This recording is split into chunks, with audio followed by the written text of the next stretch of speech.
하 7장 19절에서 22절 같이 교독합니다. 그러나 너희가 만일 돌아서서 내가 너희 앞에 둔 내 율례와 명령을 버리고 가서 다른 신들을 섬겨 그들을 경배하면 20절 그 뿌리를 뽑아내고 내 이름을 위하여 거룩하게 한 이 성전을 내 앞에서 버려 모든 민족 중에 속당거리와 이야기거리가 되게 하리니 이 성전이 비록 높을지라도 그리로 지나가는 자마다 놀라 이르되 여호와께서 무슨 까닭으로 이 땅과 이 성전에 이같이 행하셨는고 하며 22절 대답하기를 그들이 자기 조상들을 애굽 땅에서 인도하여 내신 자기 하나님 여호와를 버리고 다른 신들을 붙잡혀서 그것들을 경배하며 섬김으로 여호와께서 이 모든 재앙을 그들에게 내리셨다 하리라 하셨더라. 아멘.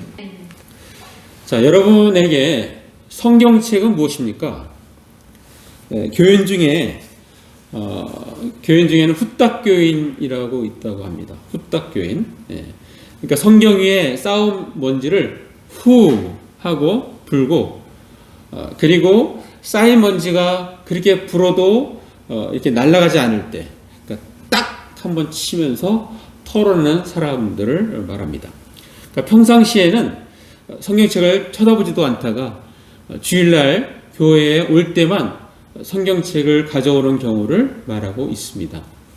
아니 요즘은 그냥 PPT로 띄워주기 때문에 성경책도 아예 들고 다니지도 않습니다. 여러분 세계 최고의 베스트셀러 책 무슨 책인지 아십니까? 바로 성경책입니다. 그런데 그와는 반대로 반비례해서 가장 읽혀지지 않는 책도 성경책입니다. 자, 여러분은 어떻습니까?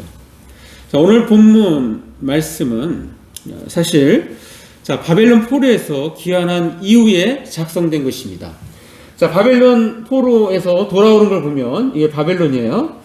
자, 1차 이렇게 귀환할 때 BC 537년에 이렇게 해서 옛날에 알레포가 굉장히 유명한 지역이에요. 알레포라고 하맛에서 이렇게 들어왔습니다. 자, 2차 귀환 때는 BC 456년에 이렇게 해서 더 가까운 거리로 다메섹 도시가 굉장히 유명한 도시입니다. 이렇게 해서 귀환을 했어요. 자, 이렇게 귀환을 했는데 자, 성경의 본문은 사실은 이 이후에 귀환한 이후에 쓰여진 것입니다. 자, 이 부분을 지금 기록하고 있어요. 이게 지금 이 성전과 관련돼서 바벨론에 망했기 때문에 이걸 쓰면서 그때를 상기하는 그런 생각을 갖고 이 부분을 기록할 때 그들의 마음이 얼마나 숙연해졌겠습니까? 자, 솔로몬 왕 때 화려하게 지어졌던 성전이 불에 타 사라졌던 것을 그들은 직접 체험을 했기 때문입니다. 자, 그리고 그 원인이 바로 하나님의 말씀을 버린 결과이고 또 이것은 하나님을 버리고 우상 숭배하게 된 원인이 되었음을 알았기 때문입니다. 자, 우리가 아까 읽었던 역대하 7장 19절 다시 한번 읽어보겠습니다. 시작. 그러나 너희가 만일 돌아서서 내가 너희 앞에 둔 내 율례와 명령을 버리고 가서 다른 신들을 섬겨 그들을 경배하면 자, 20절은 제가 읽겠습니다.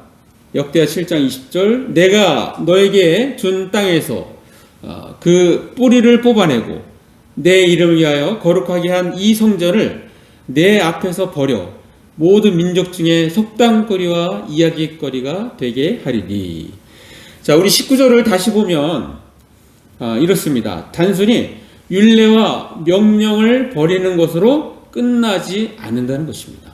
그러니까 율례와 명령을 버리는 것으로 끝나지 않고 어떻게 해요? 가서 다른 신들을 섬겨 그들을 경배한다는 것입니다.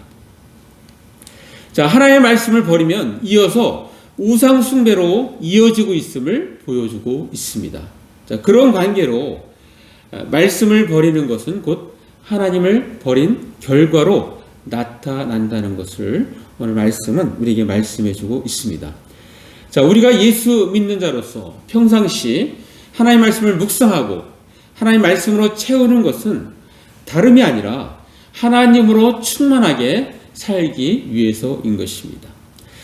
자, 왜 말씀을 버린 것과 하나님을 버린 것이 같을까요? 그것은 말씀은 곧 하나님이시기 때문입니다. 자, 이 말은 제 이야기가 아니라 성경에서 직접 증언하고 있습니다. 자, 요한복음 1장 1절. 자, 한번 같이 읽어보겠습니다. 시작. 태초에 말씀이 계시니라. 이 말씀이 하나님과 함께 계셨으니 이 말씀은 곧 하나님이시니라. 예. 좀 더 쉬운 성경에 보면은 천지가 창조되기 전부터 말씀이 계셨다. 말씀은 하나님과 함께 계셨고 하나님과 똑같은 분이셨다. 예, 말씀은 하나님과 똑같은 분이셨다. 이렇게 표현하고 있습니다. 자, 하나 더 보겠습니다. 요한복음 1장 14절 말씀. 자, 읽어보겠습니다. 시작. 말씀이 육신이 되어 우리 가운데 거하심에 우리가 그의 영광을 보니 아버지의 독생자의 영광이요 은혜와 진리가 충만하더라. 예. 자, 말씀이 육신이 되어서 오신 분이 바로 예수님이시죠. 그죠? 그러니까 이걸로 말씀을 보면은 어떻게 해요? 예수님은 하나님이신 거예요. 아까 말씀이 하나님이라 했잖아요. 그죠? 말씀과 하나님이 동격인데 그 말씀이 육신이 되어서 이 땅에 오신 분이 예수님이에요. 예수님이 하나님임을 간접적으로 말씀해 주고 있습니다. 자, 말씀이 사람이 되셔서 우리 가운데 함께 하셨다. 자, 말씀이 살아있는 생명체입니다.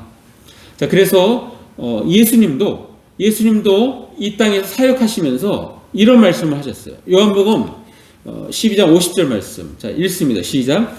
나는 그의 명령이 영생인 줄 아노라. 그러므로 내가 이르는 것은 내 아버지께서 내게 말씀하신 그대로니라 하시니라. 예. 자, 예수님도 하나님의 명령, 하나님의 말씀을 영원한 생명으로 알았다고 그렇게 표현하고 있습니다.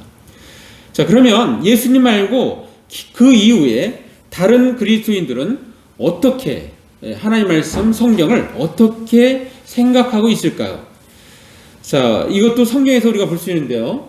자, 히브리서의 저자는 하나님의 말씀의 생명력을 보다 더 상세하게 묘사하고 있습니다. 자, 히브리서 4장 12절 말씀. 자, 같이 읽습니다. 시작. 하나님의 말씀은 살아있고 활력이 있어 좌우의 날선 어떤 검보다도 예리하여 혼과 영과 및 관절과 골수를 찔러 쪼개기까지 하며 또 마음의 생각과 뜻을 판단하나니. 자, 여기 보면은 말씀이 살아있고 활력이 있다 그렇게 표현하고 있고 또 검보다도 예리하다 그렇게 표현해요. 또 골수를 찔러 쪼개기까지 하며 또 마음의 생각과 뜻을 판단하나니. 아주 굉장히 구체적으로 그렇게 표현하고 있습니다. 그래서 이 마음의 생각과 뜻을 판단한다는 말은 그 마음속에 품은 생각과 속셈을 드러낸다 그런 뜻입니다. 자, 이것은 단순히 말씀에 대한 은유적인 표현이 아닙니다. 실제로 그렇다는 것입니다. 자, 그러므로 우리가 말씀 앞으로 나아갈 때 나의 속사람의 상태를 정확히 볼 수 있는 것입니다. 자, 그 이후에 현대에 와서 성경을 통하여 인생에 큰 영향을 받은 사람들이 성경을 어떻게 말하고 있는지 몇 가지 사례를 통하여 알아보겠습니다. 자, 성경을 사랑하는 사람들의 성경에 관한 그러한 유명한 말들 몇 가지 소개하겠습니다. 자, 먼저 D.L. 무디에 대해서 잠깐 보겠습니다. 자, 이 사람은 초등학교밖에 제대로 나오지 못한 학력이지만 예수 믿고 변화받아 세계적인 복음 전도자로 그렇게 우뚝 세워진 사람입니다. 자, 이 무디는 학력이 극도로 짧고 무디의 인생 가운데 최고의 교사는 다른 게 없었어요. 성경밖에 없었어요. 성경. 그냥 성경만 열심히 읽은 거예요. 세상에서 얻은 지식은 초등학교 학력이 전부이기 때문에 그렇습니다. 그는 자신의 경험을 바탕으로 성경 읽는 법의 부분에 대해서 성경을 썼어요. Enjoy your Bible. 이렇게 이게 지금 무디의 저서입니다. 보면은 이 사람이 얘기하는 거예요. 성경이 생명이다.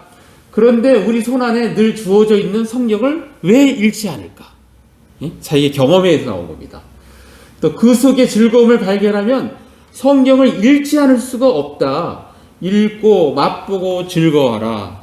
그래서 이런 책을 쓴 거예요. 자, 이 D.L. 무디가 성경 읽는 방법에 대해서 한 가지 소개하고 있어요. 자, 뭐라고 얘기하냐면 함부로 성경을 읽어 내려가는 것보다는 한 장을 한 달 동안 연구하며 읽는 것이 좋다. 그렇게 표현하고 있어요. 이렇게 속독도 좋지만 근데 빨리 읽으면은 2시간 전에 읽은 게 뭔지 이렇게 물어보면은 답변을 못 합니다. 그래서 이렇게 말씀을 이렇게 깊이 묵상하는 법에 대해서 D.L. 무디는 이야기하고 있습니다.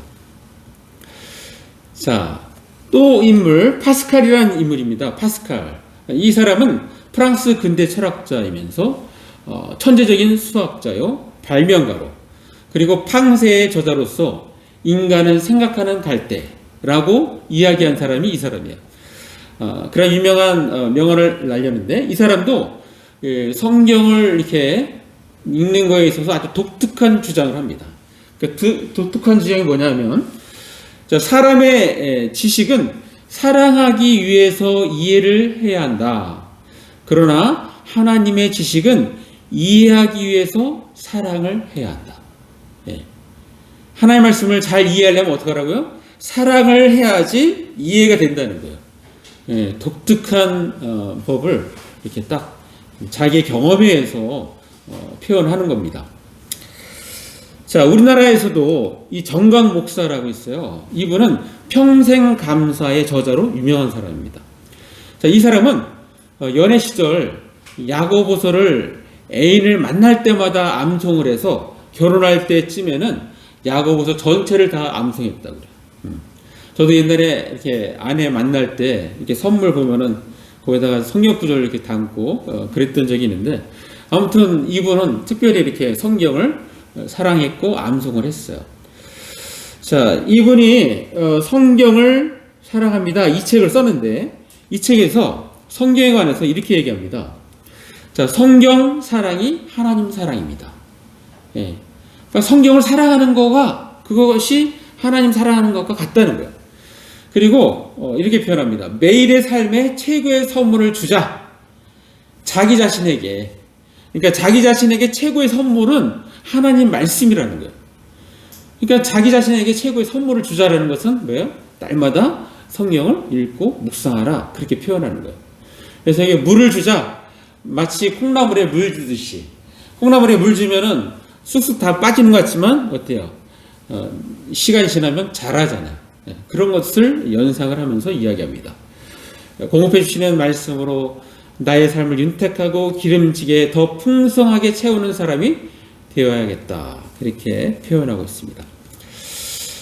자, 미국에는 존 워너메이커라고 있는데 이 사람은요, 아까 무디보다도 더 학력이 짧아. 초등학교 2년밖에 안 다녔어요. 2년. 평생 학력이 초등학교 2년. 자, 그런데 이 사람이 성경을 통하여 하나님을 믿게 되고 그것도 성경책 하나 얻기 위해서 빨간 벽돌을 이렇게 노동을 해가지고 1년 반 돈을 모아가지고 성경책을 하나 산 거예요. 정말 그것을 하나님이 너무 기쁘게 보신 것 같아요. 그래서 이 사람이 축복을 받는데 와, 아무것도 배우지 않은 사람, 무식한 사람이 하나님께 축복받을 때 어떻게 축복을 받는가를 보려면 이 사람 보는 게 가장 좋은 샘플입니다. 자, 이 워너메이커는 백화점의 창시자예요. 그리고 세계 최대의 주일학교를 이룬 사람이 이 사람이에요. 그리고 미국의 최신부 장관까지 했어요. 미국의 최신부 장관. 이 사람 유명한 사람입니다. 이게 최신부 장관을 딱 이렇게 하는데 조건이 있다고. 이 사람이 내가 최신부 장관을 수락하는데 조건이 있다고. 그 조건이 뭐냐 그러니까 내가 매주 주일마다 교회 가서 주일학교 아이들한테 이렇게 성경 공부할 수 있도록 허락해주면 최신부 장관을 하겠다고. 그 기자가 사실 따져 물어요. 아니 좀 너무한 거 아닙니까? 이 장관 자리가 이게 얼마나 귀한 자리인데 그 주일학교 그것 때문에 못한다고 그렇게 또 조건을 다르냐. 그랬더니 이 사람이 하는 얘기가 뭐라 했냐면, 나는 이것은 이 최신무 장관 수사 받기 이전, 그 이전부터 하나님과의 약속이라는 거예요. 하나님과의 약속. 그러니까 하나님과의 약속을 소홀히 하면서 어떻게 이 나라에 내가 최신무 장관으로서 대통령과 국민들을 섬길 수 있느냐. 그런 유명한 말을 한 사람입니다. 자, 이 사람이 YMCA 사역을 65년 동안 했어요.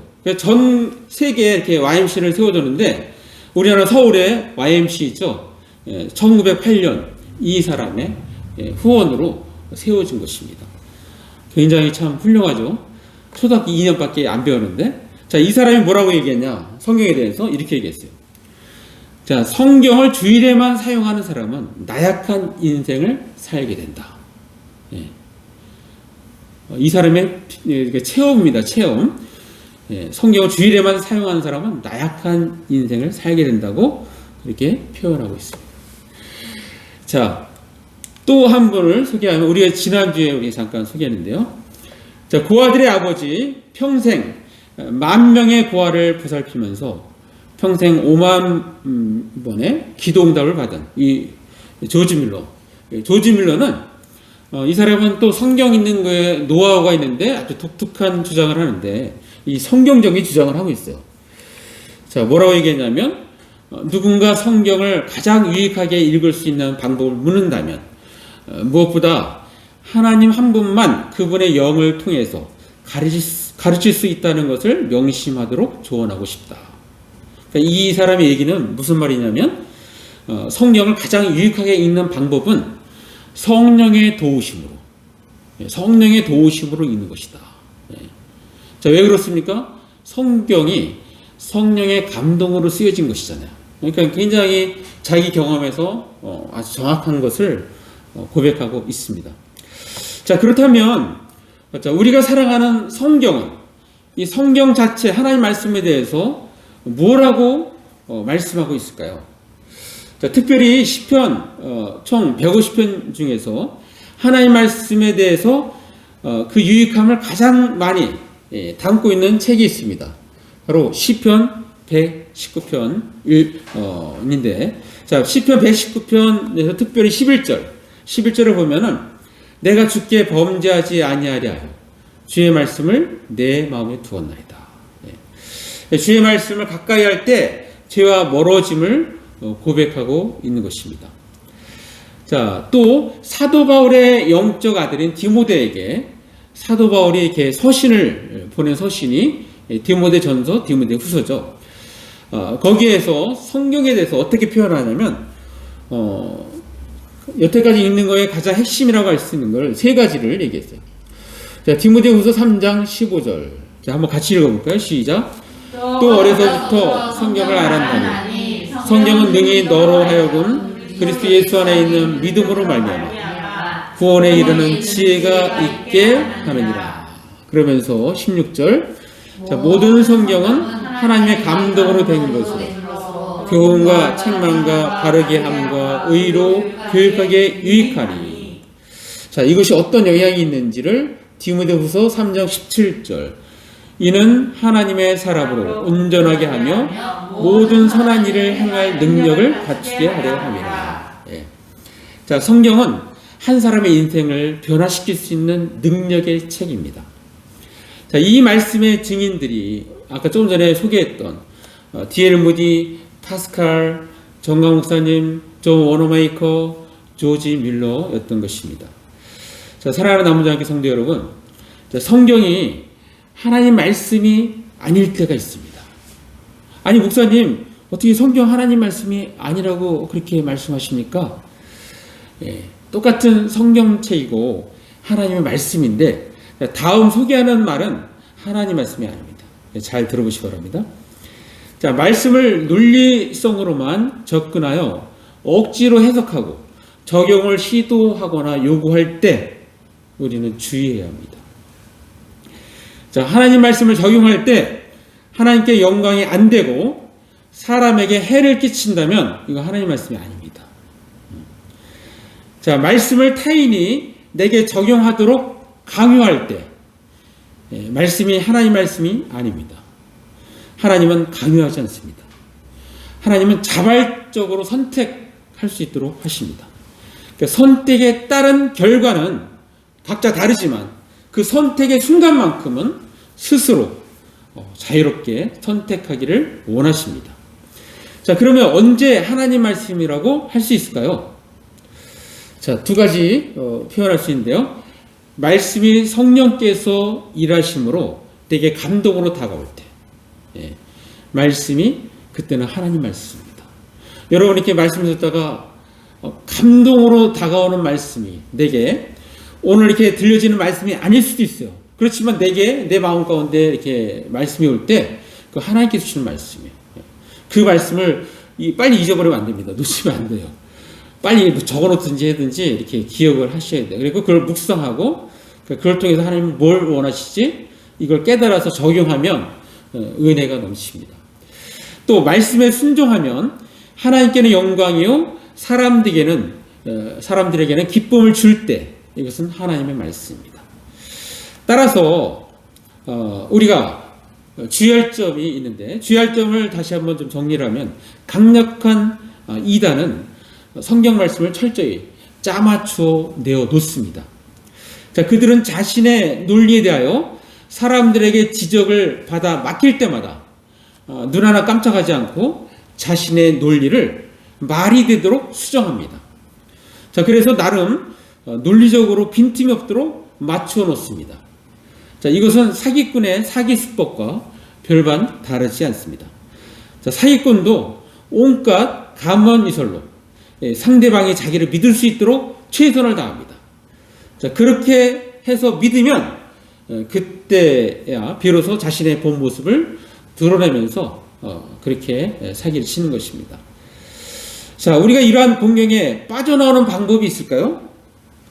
예, 있습니다. 제가 이제 세 가지로 정리를 했는데요. 자, 첫째는 일단은 그런 사람을 피하는 겁니다.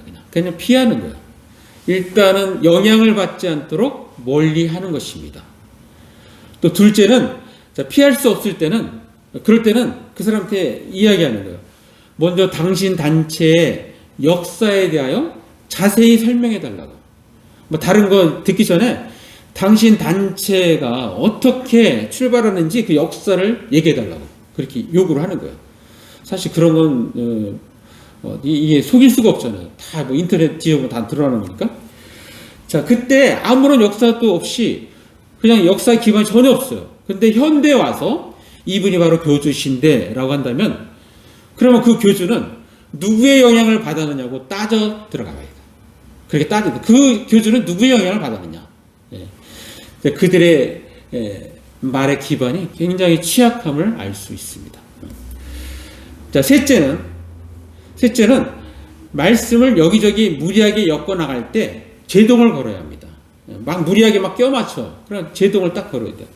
신앙은 논리적으로 맞아 들어가야지만 인정되는 것이 아닙니다.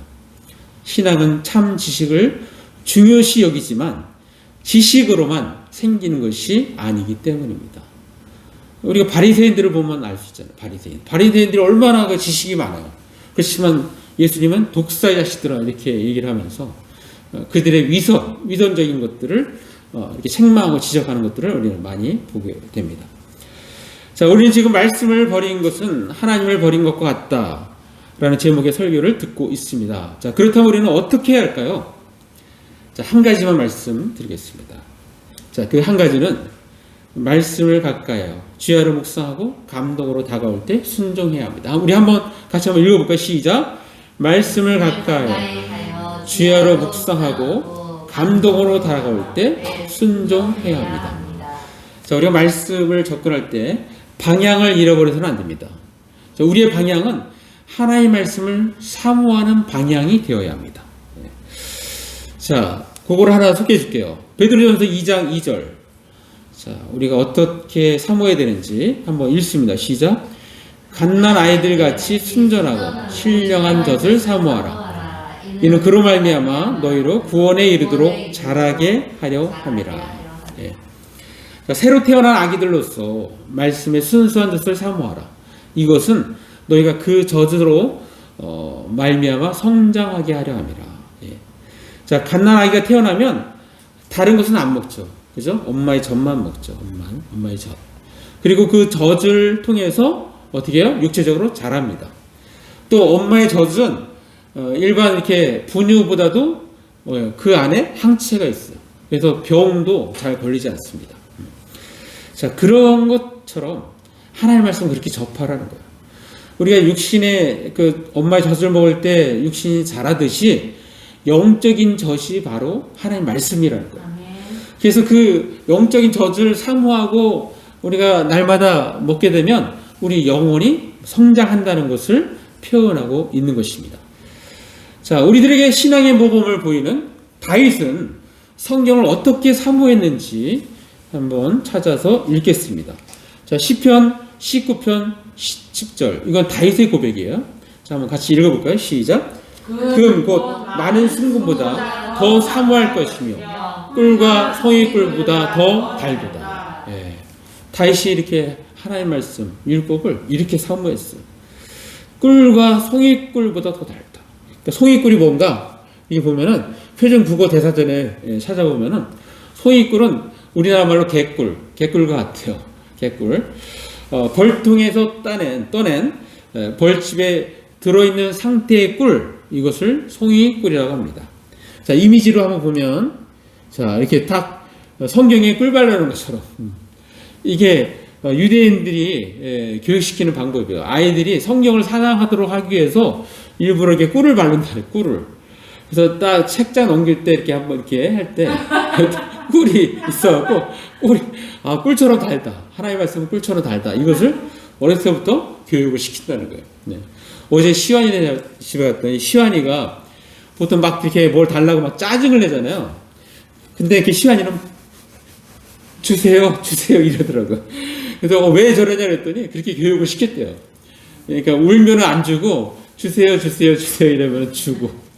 그러니까 어렸을 때 교육을 시키는 대로 아이들이 이렇게 바뀌는 겁니다. 자, 18세기 미국 교회가 낳은 위대한 인물로서 프리스턴 대학교 초대 학장인 조나단 에즈워즈라는 분이 있어요. 이분은 성경에 대하여 이렇게 간증합니다. 이분은 로이드 존스라고 굉장히 유명한 분인데 그 사람이 이 사람을 표현할 때 뭐라고 표현하냐면 이 사람은 에베레트 산과 같다고 해요. 에베레트 산. 얼마나 훌륭한 사람이면 그렇게 표현하겠습니까? 자, 이 조나단 에즈워즈가 이렇게 얘기했어요. 내가 성경을 가장 많이 읽었을 때 가장 생기가 넘치게 되고 가장 기분이 좋다. 이게 자기의 간증입니다. 성경을 가장 많이 읽었을 때 가장 생기가 넘치고 가장 기분이 좋대요. 자, 우리는 코로나19의 위험에 아직 노출되어 있습니다. 자, 벌써 1년이 넘었지만 아직도 그 위험 부담은 벗어나지 못했습니다. 자, 코로나19로 인하여 마음껏 예배당에 나아가 예배를 드리지도 못하고 있습니다. 자, 어찌 보면 과거 구약시대에 예루살렘 성전의 파기가 이스라엘 백성들로 하여금 율법, 하나님의 말씀으로 이렇게 돌아갈 수 있도록 그렇게 했던 것처럼 코로나19 시대도 구약처럼 우리에게 장소로서의 성전, 즉 예배당에 국한되지 않고 말씀 앞에 정직하게 선 우리 개개인의 내적 성전을 재건하고 겸비하는 일로 우리를 부르시는 때일 수도 있다는 것을 우리가 생각하고 우리가 코로나19 상황에서 집에서 더 말씀을 열심히 읽기 바랍니다. 아멘. 네. 자, 마무리합니다. 우리는 코로나19라는 어려운 환경 속에서 우리 자신의 신앙생활을 돌아보아야 합니다. 우리가 너무나 세상과 가까이 가 있다면 사회적 거리 두기처럼 세상과 거리를 두고 하나님께 가까이 나아가야 합니다. 자, 본질로 돌아가야 합니다. 말씀으로 돌아가야 합니다. 성령의 도우심으로 말씀을 통하여 우리 자신을 점검하고 하나님께서 원하시는 삶으로 다시 돌이켜야 합니다. 하나님의 말씀에 대한 열정을 회복해야 합니다. 오늘 들은 말씀처럼 말씀을 가까이 하여 주야로 묵상하고 또 감동으로 다가올 때 순종하시기 바랍니다. 예, 말씀을 우리 모두 하나님 말씀을 가까이 주야로 묵상하고 감동을 주실 때 그 말씀의 순종으로 나아가는 저와 여러분 되시기를 간절히 바랍니다. 예, 기도하겠습니다. 자, 말씀 생각하시면서 1, 2분 잠깐 기도로 나아갑니다.